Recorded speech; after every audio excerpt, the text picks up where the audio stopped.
buenos días y que el Señor os bendiga. Ya estamos a viernes, hoy podemos tener nuestro estudio bíblico y vamos a empezar de la mejor manera que podríamos empezar cualquier cosa, que es hablando con Dios, que es pedirle que este tiempo sea exclusivamente para Él, que este tiempo sea un tiempo de bendición y sobre todo un tiempo donde nuestras voces callen, nuestros quehaceres callen y Dios se glorifique y Dios hable. Así que, Señor, te doy las gracias por la oportunidad que me das de poder estar aquí en este estudio bíblico, por la oportunidad que me das, Señor, de hablar de ti, de hablar de tu palabra.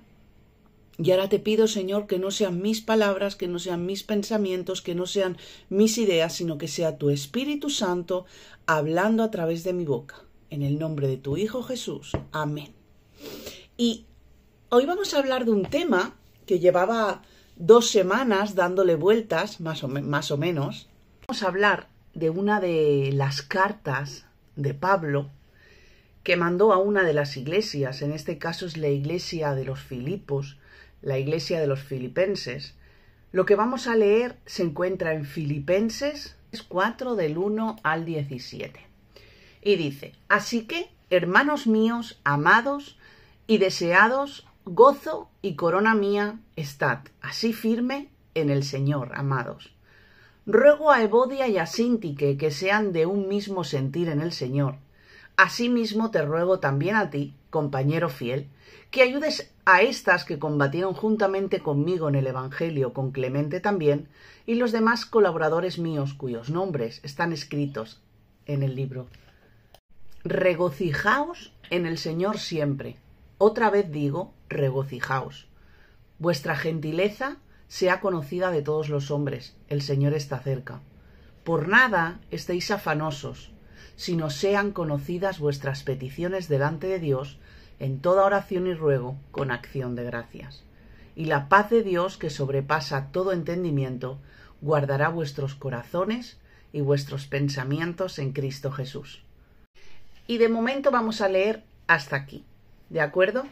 Y primeramente nos vamos a poner en contexto, vamos a aprender, vamos a entender lo que aquí nos quiere decir. Muchas veces leemos la palabra y no entendemos qué es lo que quiere decir, por qué me escribe esto aquí, qué es lo que yo tengo que aprender de aquí. Pero es que muchas veces no es una profecía que va dirigida a nosotros, sino que es una historia o está en un contexto totalmente diferente al nuestro. Cuando decimos contexto es la historia, qué pasaba entonces, cómo era la gente entonces, quién escribía y hacia quién era y por qué él enviaba aquello y qué yo puedo aprender de aquí. Pues en este momento Pablo, el apóstol Pablo, está en la cárcel. ¿Vale? Hasta aquí lo tenemos que saber. Y no está en la cárcel en cualquier sitio, está en Roma encarcelado. Entre el año 54 y 61, por supuesto, después de Cristo. ¿Vale?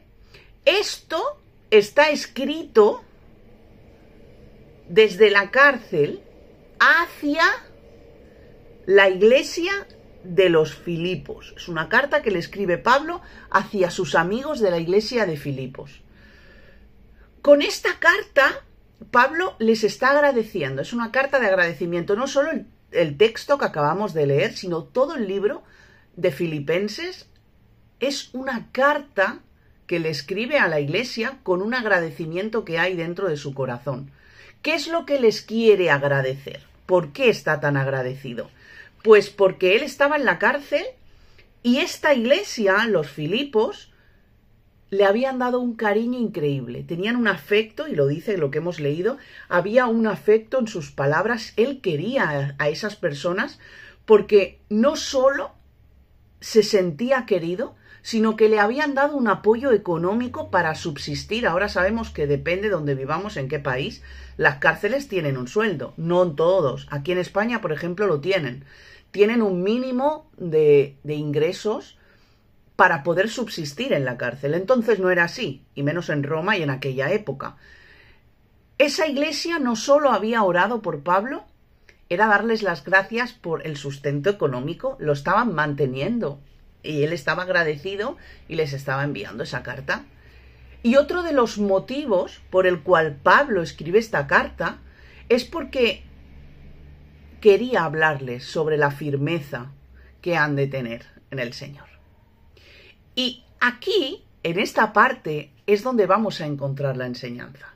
No la vamos a aprender ni en el sustento económico que le daban a Pablo para hablar de otras cosas, no. Nos vamos a centrar en la firmeza que han de tener en el Señor. Por eso Pablo les escribe, para enseñarles. Y he puesto, después de dar esta introducción, como título a este estudio bíblico, Transformando conceptos. ¿Por qué transformando conceptos? Porque a veces tenemos unos conceptos extraños de qué es lo que tenemos que hacer como hijos de Dios y actuamos como nos han enseñado, conforme a lo que nosotros entendemos que está bien o está mal. Y el versículo que hemos leído del 1 al 3 nos habla de que todos tengan un mismo sentir. ¿Quién es? La iglesia de los Filipos. Está diciendo que todos tengan un mismo sentir en el Señor, no en su conocimiento, no en su intención buena o mala, no en lo que ellos quieren hacer o en las metas como iglesia, no. Tenéis que tener un mismo sentir en el Señor como iglesia. Tenéis que ir todos unidos hacia un mismo punto, hacia un mismo propósito, hacia una misma dirección. Eso es lo que le está diciendo Pablo a esta iglesia. También les está diciendo, a ver, manteneros no solo firmes, no solo en un mismo sentir, no solo dirigidos hacia un mismo propósito, sino trabajar hombro con hombro, trabajar codo a codo, trabajar unidos y siempre hacia la misma dirección. Para que podamos asentarlo a nosotros, para que podamos trasladarlo a nuestros tiempos, a quien nosotros somos. En cada congregación, en cada iglesia, hay diferentes ministerios. Pero desgraciadamente, esos ministerios no siempre se dirigen hacia el mismo lugar. Uno hace lo que siente, otro hace lo que le han enseñado, otro hace lo que piensa que es lo más correcto, otro hace lo que el pastor, sin consultarlo con Dios, quiere que haga. Cada uno en las iglesias de hoy en día pasan estas cosas. Cada uno va al sol que más calienta. Y eso no es así. Eso es lo que Pablo les está diciendo a la iglesia. Están unidos. Las iglesias de hoy en día no llegan a experimentar esa unión. Pueden haber afinidades, pueden haber propósitos parecidos o gustos incluso parecidos. Puedes tener más o menos relación con un ministerio que con otro. Puedes tener más afinidad con las personas de tu mismo ministerio, pero no llegamos a estar unidos. Jamás llegamos a estar unidos. Ser una persona que mire por los demás, sería ser una persona perfecta al 100% y ninguno de nosotros lo somos. Con lo cual no existe iglesia unida. Pero existen personas que quieren agradar a Dios, existen personas que quieren hacer la voluntad de Dios y por eso hay personas que viven en esa comunión, en esa unidad, pero desgraciadamente un porcentaje muy alto de iglesias no son iglesias unidas. Nunca son un equipo. Y esa desunión en los ministerios y esa desunión dentro de las iglesias se traslada al miembro, a la persona individual, a ti y a mí y a cada uno de nuestros hermanos en la iglesia. Entonces, cuando vienen personas nuevas, consideran que es una iglesia sin amor, consideran que es una iglesia donde no todos arriman el hombro, donde hay diferencias entre los unos y los otros, donde esas personas ven que las personas que llevan ministerio están en una posición y el resto de la iglesia en otra. Esto es lo que Pablo le está diciendo a la iglesia de los filipenses. Esto no lo hagáis. Manteneros unidos. Ir a una. Ir todos hacia el mismo lugar. Remar en el mismo barco. No que cada uno reme para su lado. Él está diciendo, en esa parte que hemos leído, que en el ministerio de él, que en su ministerio combatió en el Evangelio hombro a hombro con él esa iglesia. Lo podemos volver a leer. En el versículo 2 dice, en el 3 dice, asimismo te ruego también a ti, compañero fiel, que ayudes a estas personas que combatieron juntamente conmigo en el Evangelio, con Clemente también y los demás colaboradores míos, cuyos nombres están escritos en el libro de la vida. Aquí les está diciendo que Pablo en su ministerio pudo trabajar hombro a hombro con ellos. No es algo que yo me esté inventando aquí, no, esto está en la palabra. Y si está en la palabra es porque tú y yo tenemos que aprender sobre ello. Más adelante, Pablo habla de que han de estar como, mira lo que dice en el versículo 4, regocijaos en el Señor siempre. No cuando el pastor te salude, no cuando te digan gracias hermano por dar el diezmo este mes, no cuando tienes la nevera llena. Regocijaos en el Señor siempre, dentro de la iglesia, por supuesto, y fuera. Tener gozo siempre. Y aquí es un punto donde tenemos que hablar, porque a veces pensamos que el estar en el Señor nos da la obligación de estar felices, la obligación de sentir el gozo. Y el gozo no llega por obligación. El gozo no llega porque Pablo te diga, estate gozoso en el Señor. El gozo no llega porque el pastor te diga, hermano, por favor, gózate, no tengas esa cara de desánimo, gózate porque tu vida está llena de bendiciones. Sino que el gozo del Señor viene por el simple hecho de ser su hijo, y ese gozo entra a nuestra vida, la libertad entra a nuestra vida, la alegría llega a nuestra vida, y a pesar de tener problemas y de sentirnos desanimados, de sentirnos desmotivados, porque somos seres humanos, el gozo del Señor vive dentro. Yo tengo muchas situaciones complicadas, muchas situaciones que yo no puedo controlar, muchos problemas que yo no sé cómo llevarlos hacia adelante, pero dentro de mí tengo ese gozo del Señor, dentro de mí es algo que yo no puedo explicar. Esa fuerza que Dios da a sus hijos está dentro de nosotros, solo que muchas veces o nos da miedo entenderlo, o consideramos que no es suficiente, o no sé por qué razón no vivimos bajo esas cosas que solo Dios puede dar a sus hijos.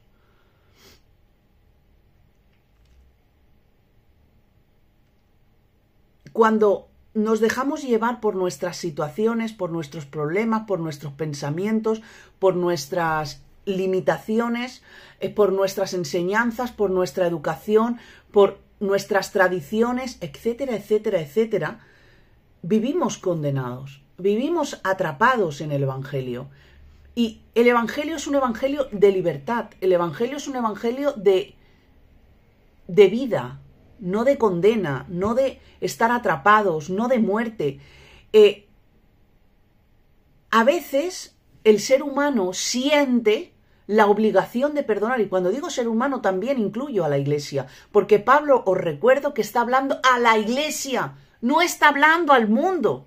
Las palabras que yo estoy diciendo hoy no son palabras para los no creyentes. Son palabras para mí, son palabras para ti, para los creyentes, para los que hoy van a escuchar este estudio bíblico. A veces como hijos de Dios también nos sentimos con la obligación de perdonar. Cuando el perdón es la base del cristianismo, porque Jesús murió en la cruz para cargar con tu pecado, para cargar con mi pecado, y para que tú y yo seamos perdonados. A Él le moviste tú, pero le movió el perdón. Y nosotros hoy no podemos negarle el perdón a nadie. Y a veces nos sentimos con la obligación de perdonar, en vez de hacerlo como un acto de gratitud hacia Dios, no hacia la persona, hacia Dios. Nos sentimos a veces con la obligación de ser perfectos. Yo llevo un ministerio y yo tengo que ser perfecto porque mis hermanos tienen que ver lo bien que he visto, lo bien que hablo, mi buena educación, y tengo que ser una persona recta. Y no lo hacemos por convicción, no lo hacemos por agradecimiento o porque es la actitud que Dios quiere que tengamos, y lo hacemos por obligación, con testimonio perfecto. Pablo habla de todo eso en la carta que él está escribiendo. Pablo está hablando de todo eso. Y en vez de sentirse libre, estas personas, o incluso tú, o incluso yo, en vez de ser hijos de Dios libres, se sienten hijos de Dios atados, hijos de Dios condenados, hijos de Dios que se sienten que todos los problemas me vienen a mí. Y Pablo está hablando claro. Todo lo que ellos sienten, eso se traslada a la iglesia. Hermanos, vosotros que lleváis el ministerio, si tenéis la obligación de hacer todas estas cosas por obligación y no por pasión y no por gratitud y no porque sale de ti, eso que tú haces traslada a la iglesia. Y por eso cuando una persona nueva llega a una iglesia, se van con las manos en la cabeza y dicen: ¡ay, cuánta falta de amor tiene esta gente! Pero no porque nos estén juzgando, sino porque es lo que transmitimos muchas veces inconscientemente. Pero Dios trabaja en nuestro inconsciente y por eso trae hoy esta palabra. Pablo les está diciendo que esto no parezca un club social donde cada uno hace su vida por su lado. Que esto no sea una iglesia dividida donde las almas no se convierten, sino que se van yendo por la puerta de atrás. Vienen 2 y se van 4, viene 1 y se van 5, vienen 10 y se van 10. Y nunca son una iglesia unida. Nunca son una iglesia consolidada.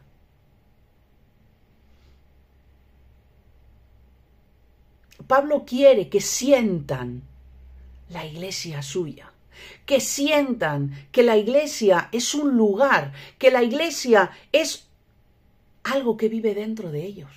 No es un local, es algo que está dentro de ellos. Porque si esto no lo hacemos, la iglesia universal, la iglesia local, el testimonio de los hijos de Dios, está destinado al fracaso. Ahí no hay absolutamente nada que tú y yo podamos hacer. Absolutamente nada. ¿Qué dice el versículo 7? Y la paz de Dios, que sobrepasa todo entendimiento, guardará vuestros corazones y vuestros pensamientos en Cristo Jesús. Eso es lo que dice el versículo 7. Aquí Pablo, ¿sobre qué les habla? Les habla sobre la paz. El mundo en el que vivimos nosotros, este mundo, está condenado. Y muchas veces los hijos de Dios, nosotros, vivimos tan influenciados por este mundo que estamos bajo la cobertura de esa misma condena. Aunque no seamos iguales, aunque seamos hijos de Dios y seamos diferentes a ellos, vivimos igualitos a ellos y nos sentimos igualitos a ellos y nos sentimos condenados en vez de sentirnos libres por ser hijos de Dios. Y es normal que nos sintamos muchas veces así, porque no dejamos de ser personas que viven en este mundo. Seamos personas razonables o personas de razón, que muchas veces nos vamos a sentir sin felicidad, que muchas veces nos sentimos afanados, con mucho afán, con mucha angustia, con mucha ansiedad. Muchas veces nos vamos a sentir como personas emocionalmente inestables y somos personas muchas veces emocionalmente inestables, que un día quiero, un día no quiero, un día te sonrío y otro día te critico. Muchas veces nos vamos a dejar llevar por las corrientes de este mundo, pero Dios nos da una herramienta clave para que cada vez seamos menos influenciados como el mundo. Y es la oración. Cuando tenemos una intimidad con Dios, cuando tenemos una relación, cuando tenemos una oración diaria con Dios, un hablar cara a cara con Dios, sentimos esa paz. Sentimos la seguridad. Le pasa como a los niños. Mirar, cuando mis hijos se van a dormir, yo ya no les tengo que decir vamos a orar. Jaden dice, mamá, tengo sueño. Se da la vuelta en la cama y se queda callado. Y si ve que yo no le digo nada, dice, mamá, hay que orar. Digo, venga, vamos a orar. Y dice sus frases, dice lo que él siente en ese momento que tiene que decir. Pero hay una palabra que él siempre repite, y es gracias por sanarme. Esto lo hace de manera como una norma, porque yo cuando él era más pequeñito la hacía repetir y siempre terminaba, y Señor, gracias por sanarme. Y esa oración se la ha quedado y él hace su pequeña oración y al final dice, Señor, y gracias por sanarme. Se da la vuelta y dice, mamá, un beso, buenas noches, y cierra los ojos y a los 3 segundos se duerme. Todos los que tengáis niños pequeños sabéis que esto es así. Y se queda dormido. Y cuando hay días que no ora, no duerme. Lo ha cogido como rutina. Ahora que es un niño dirás, no está mal. No, es que no está mal. Pero a veces nuestra oración es rutinaria y no tiene consistencia o no tiene efecto.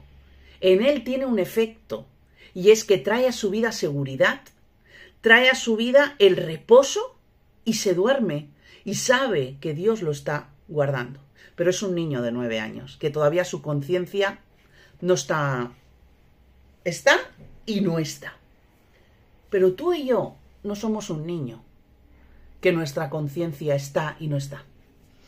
Nosotros somos adultos y somos hijos de Dios y tenemos claro que la oración es el arma más poderosa que Dios nos ha dado. Para muchas cosas, pero ahora estamos hablando de sentirnos realmente hijos de Dios. Y con la oración vamos a aprender a vivir en paz y vamos a vivir seguros de que estamos cerca de Dios, igual que aquel niño que ora antes de irse a dormir y se acuesta y duerme toda la noche, seguro de que Dios lo está protegiendo.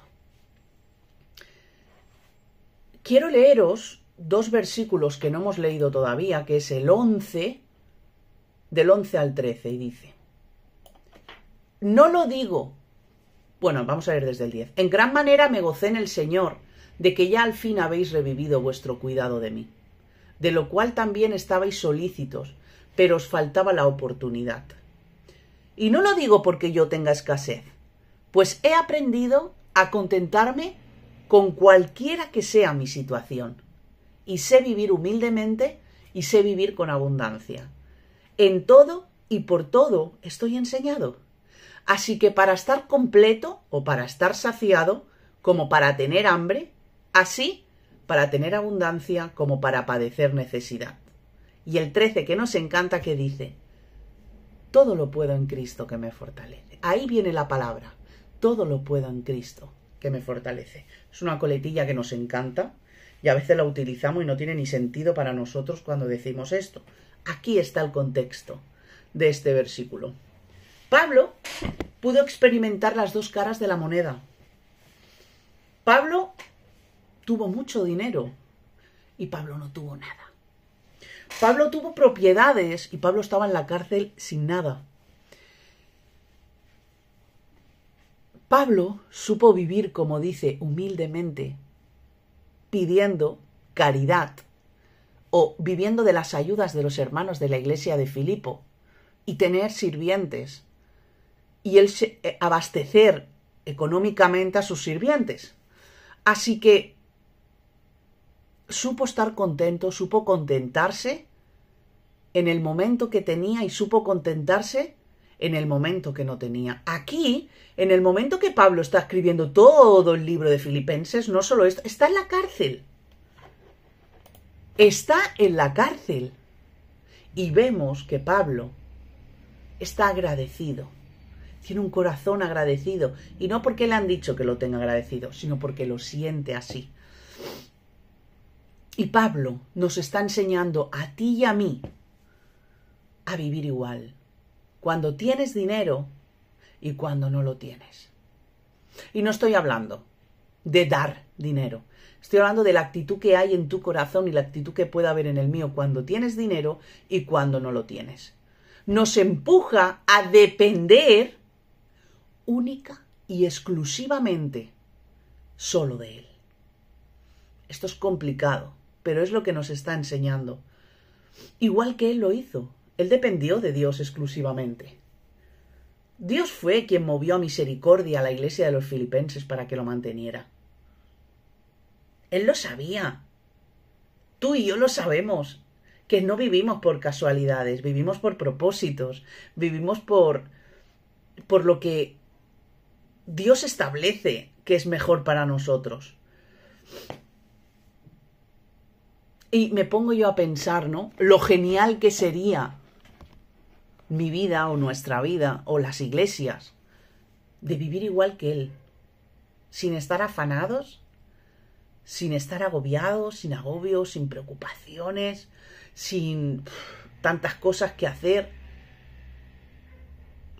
Yo no tengo más horas al día. Cuando a veces quieren preguntarme, digo, es que ahora no puedo, es que ahora no puedo ir, es que hoy no puedo, es que no sé a qué hora voy a llegar a mi casa. Qué bueno sería un mundo sin abusos, un mundo sin divisiones, qué bueno sería una iglesia unida.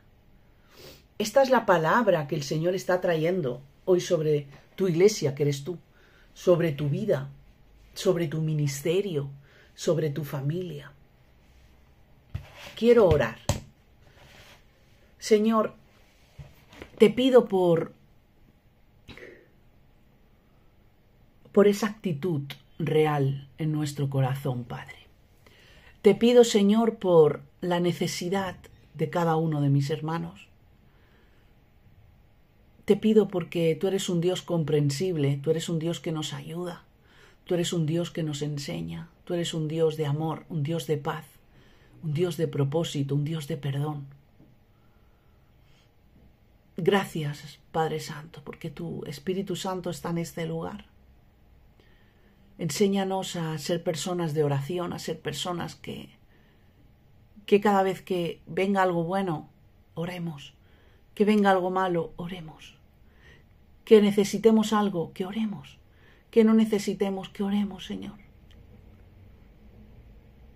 Igual que Pablo pudo experimentar esas dos caras de la moneda, nosotros queremos sentirnos de la misma manera. Queremos sentirnos felices cuando tenemos y felices cuando no lo tenemos, Padre. Habla a cada uno de mis hermanos, Señor. En el nombre de tu Hijo Jesús, Padre. Amén. Y bueno, esa ha sido la palabra de hoy. Espero y deseo con todo mi corazón que toque. Esto es un tema que me tuve que preparar. Y cuando lo preparaba yo decía, Señor, esto lo tengo que dar como estudio bíblico porque tiene un peso. Así que gracias por estar ahí. Gracias una vez más por animarme a seguir. Y que el Señor os bendiga, que os quiero y que compartáis todas las reuniones que podáis. Bendiciones.